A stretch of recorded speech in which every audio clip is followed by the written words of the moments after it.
Cox. I'm so excited to see you. How are you? Thanks, Helen. I'm fine. How are you? I'm really well, thank you. But I bet you're super excited because you're just about to fly to Australia, aren't you?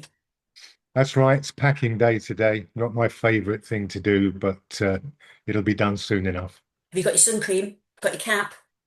I've definitely got a hat. Yeah. Strict instructions, wear a hat down under. A little bit of suntan lotion, but it's going to be spring in Australia. So I'm looking at the temperatures. It's much hotter in the UK now than it will be in Australia. And it's with Debbie Gibson, isn't it?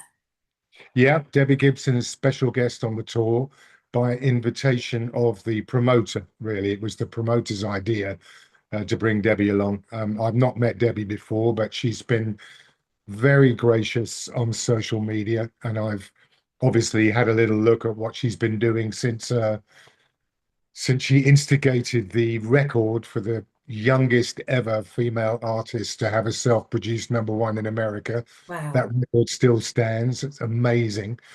But then she's reinvented herself several times, not least of which as a Broadway performer. So we had a recent exchange on social media where she said she was looking forward to Australia, just a quick trip to NYC, she said, and then a trip home to LV, which I now know she lives in Las Vegas.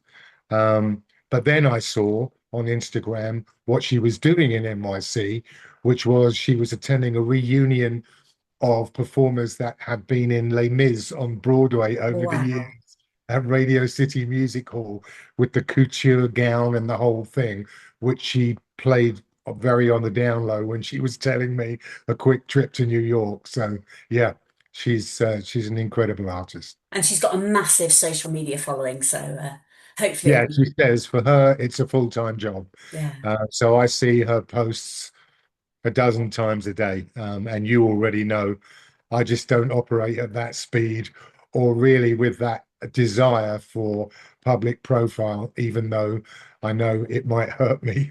Well, Peter, you're going to have a fantastic interview to share later on today when I get it all sorted. So there you go. That'll be like a nice big one for you. Yes. Now, an intimate evening with Peter Cox. Whoever came up with that name, they deserve a medal because without even knowing anything about how you sing, women are going to book it. What are we talking? The king of overthinking or an intimate evening with? An intimate evening with. Tell me a little bit Yeah. about that. 'Cause you've got how many dates have you got coming up in October?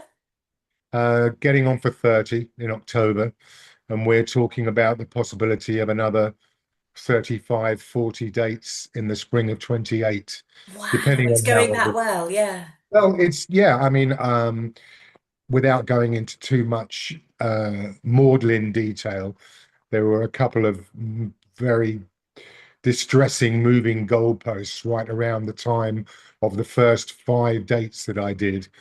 So I went into the first one really with even less idea of what it was going to be than I had before. But thankfully, to my surprise, they went very well, and the audiences seemed to really enjoy it. The word intimate in the title really only refers to the fact that people can ask me questions, and I'm talking about my career, my relationship with Richard, the things that went well, the things that didn't go quite so well, being in the right place at the right time, and other missed opportunities, and all that kind of stuff with some acoustic performances thrown in. So yeah, it's I was a bit daunted at the beginning because anyone who's seen Go West over the years knows that I'm not usually the one doing much of the talking. This is what I was going to ask you, Peter, because obviously I've got to know you quite well over the years now, and I know, like chatting to me as a journalist or as a friend, you will chat for hours, but on stage you don't say that many words. So what's it like suddenly doing a show where the majority of it is chatting? Yeah, well, obviously my place of comfort is standing in front of a roaring electric band where I'm shouting at the top of my voice, and thinking of a rock vocalist saying that his job was to hyperventilate, which is, it's a part of the job at least. And now here, in the King of Overthinking tour, if the show is going well, then you can hear a pin drop in the room, which Wow. is obviously a very much of a contrast to my usual performance vibe. So, and again, singing in front of a live band is one thing, and I've been doing that obviously 40 years plus, but singing with just an acoustic guitar for accompaniment. David DeAndre is with me on the tour, playing guitar and singing very well, of course. But yeah, again, that's another different dimension, a different challenge, which again, it's been interesting. You know, the education continues. How does it work then? Do you stay sitting down even when you're singing, or do you get up to perform? How does it? Yeah, I couldn't sing sitting down, not convincingly anyway. So I'm sitting while I'm telling the story, and then I get up and join David just a few feet to my right, and we perform the songs. Oh, we get all the big hits. Some of the hits, yes, and some deeper cuts, and obviously to some extent, the songs I've chosen needed to be songs. Of course, I know that audiences want to hear the King of Wishful Thinking and so on, but we chose some songs which lend themselves better to such an intimate performance. So yeah, that's how we came up with the set list. Do we get the one with the nice wiggle? There's not much wiggling going on in the acoustic set, I'm going to tell you. Um, okay, tell me a little bit more then about the questions because who picks which ones are chosen? Is it you or is it? Well, up until now, it's been Dave Sweetmore who did a great job stepping in when, as I say, I was expecting the show to be one thing, and then for reasons which I'll explain during the show, that could not be. And so all of a sudden, on the eve of the first show, Dave Sweetmore, who's done a number of these tours with other artists, so much more experienced, obviously, than I was, he kept saying to me, "It'll be fine, it'll be fine." He's from Manchester. Sorry about that, anyone from Manchester. But he was right. You know, he plays the role effectively of host and prompt. But I had run over my story a lot at home. I wanted to be prepared for the shows. So actually, once I was wound up and set off, I found that I could remember much more of it actually than I expected to. So he'll prompt me or he was prompting me if I ran out of steam. But overall, I just kind of tell the story from my teen years up to the present day. I was going Obviously. to ask you, Pete, that sometimes I know when I chat to you, sometimes you say, "Oh, I don't stop talking, Helen," and if I'm on the radio or whatever, I just keep on going. Does he have to kind of at any point just sort of go, just speed this answer up a little bit, or is he does it can it just go on and on and on? Well, hopefully not on and on and on. But yeah, I mean, I'm trying to stretch out. I mean, the idea of the show is that if a person's interested in Go West, even less likely if they're interested in me, this is an opportunity for them to get to know me in a way that that side of me has never been visible really up until now.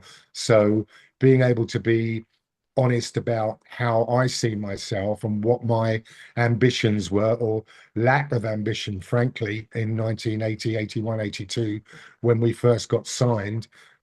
It's all of that stuff. So it's an opportunity for people to get to know me.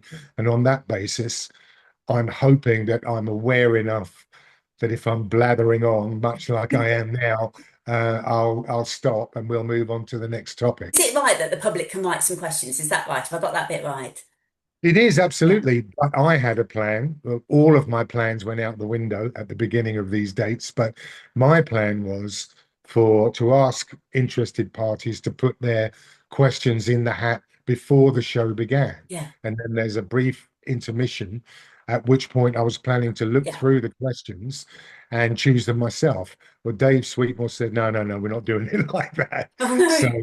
no, so Dave took over and he would invite people to put their questions in the hat during the intermission, and then he chose the questions out of the hat. Wow. So I guess, the benefit of that is I'm on the spot. I'm not prepared for any questions. Fantastic. But I'll also, definitely Dave, be writing one then. well, Dave also edited the questions to his own satisfaction. So if he thought a question was, as he would say, and he already warned people if you ask a question, it won't be asked. So Give us a that's good question that somebody gave you then. Well, there were a couple of questions about Jimmy Savile, which were, yeah, that was a tricky one. I think I might ask our host to edit those questions out in future. But I mean, all that those answers really revealed, I think, was that when the promotion department at your record label said, you're doing this TV show or Yeah. you're doing that TV show, in our day, given the people that we were, we just said, "Oh, okay, we'll be there," you know. But I remember reading about a band called the Blue Nile, of whom I'm a big fan, and Paul, I think it is, the singer, tells a story that his record label said, "You guys are going to be going on Crackerjack," which was a kids' TV Oh, I program. loved Cracker Yeah, Jack. yeah, and Richard and I, our TV debut, as a matter of fact, was on Crackerjack, miming behind an artist called David Grant. I was pretending to play the keyboards, and Richard was miming the guitar.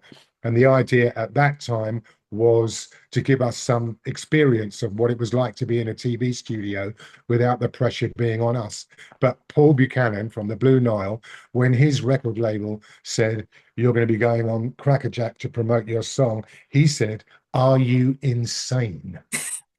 Which is the kind of answer I now, retrospectively, wish I'd been able to give to my record label. But we were not those guys. They said, "You do this, we go and do that." I So, would love it. yeah, Is there some tape somewhere of you on Cracker Jack? I'd love to see yeah, this. yeah. It's actually just been added to Facebook. So if you Google David Grant, Crackerjack, there we will be in our I will look for it and I will tag it along to the end of this video, Pete.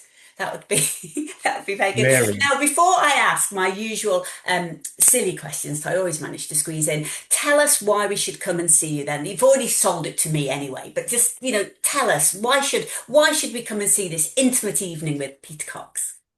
Well, if you're interested to know the inside story of, I mean, I'd say in the show, I realize that the mechanics of making an album, recording an album, what that involves, might not necessarily be so interesting to members of the public. But Richard and I were living the dream. This was my one ambition, frankly, not to be on the TV or to play Wembley Stadium, but to make a record. And so insights like that about what it was like to be signed and what people expected of us and how our career took off in that much used expression overnight, which it really wasn't. We've been trying to get a record deal for some time. So the background of the thing, when my manager came on board, some embarrassing photos of me, Oh, and fantastic. some representations, some performances of some of the songs that people might know in a very different setting, in a very different way. So, yeah, if you want to listen to me talking about myself for an hour, now's your chance. Fantastic. Starting on the 25th of September. 30 dates. We can't wait, Peter. Good luck with those. Thank you. Um, Now, I'm going to ask you a few fun questions. At the weekend, I was at a festival and I was asking people to finish the sentence, and it went quite well. So I thought I'd try a few with you. I don't know if you've seen Okay. any of the ones I posted online, but I'm going to ask you the same sorts of questions. Okay. The Yes. last thing I Googled was, The last thing I Googled, in honesty, was about lovely Hayden Panettiere, who's left us today. That was my last Google. when I wake up in the morning, When I wake up in the morning, I am gasping for a cup of tea. if I had more time this week, I would. If I had more time this week, I would practice the guitar that I'm going to be playing on stage for almost the first time in Australia. Are you really? Just a little bit, That's nothing really major. exciting. That's really exciting. Yeah. I can remember the first time I Wow, I can remember the first time do you know, I can't think of a good answer to that.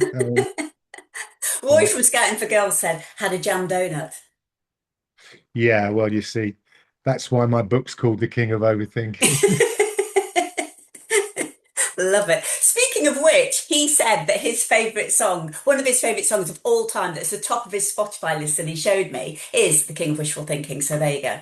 That's very kind. Thank you, Roy. Appreciate it. When I am travelling, I When I'm traveling, I plan to spend less time in my hotel room and more time actually exploring because I've been so lucky to travel to so many amazing places which I would never have dreamed of in 1984. But touring does tend to be hotel room, gig, hotel room, airport, hotel room, and so on and so on. So going to try and be a bit more exploratory this time. My guilty pleasure is My guilty pleasure is wine, I suppose. I go to the gym because I go to the gym because I knew you were going to ask me a question like that. Uh, I'm thinking about that expression, use it or lose it. And I'm trying to lose it as slowly as possible. I love you, Peter. I love you. Um, Going to Australia is going to be Going to Australia is going to be amazing. I'm so lucky, 40 years on to be able to travel to the other side of the world to play my songs, our songs to audiences that have bought tickets to see us and make that possible. So it's going to be fantastic. okay. And your final question, and you've got to be really kind. Okay. I've loved this interview with Helen because I've loved this interview with Helen because I know she's going to edit out all the boring bits because she's very kind and will look after me. oh, I love you, Peter Cox. Have the best time in Australia, and I can't wait until you do your tour. I'll be coming along, and I'm sure you will do absolutely brilliantly. Thank you very much. I appreciate it.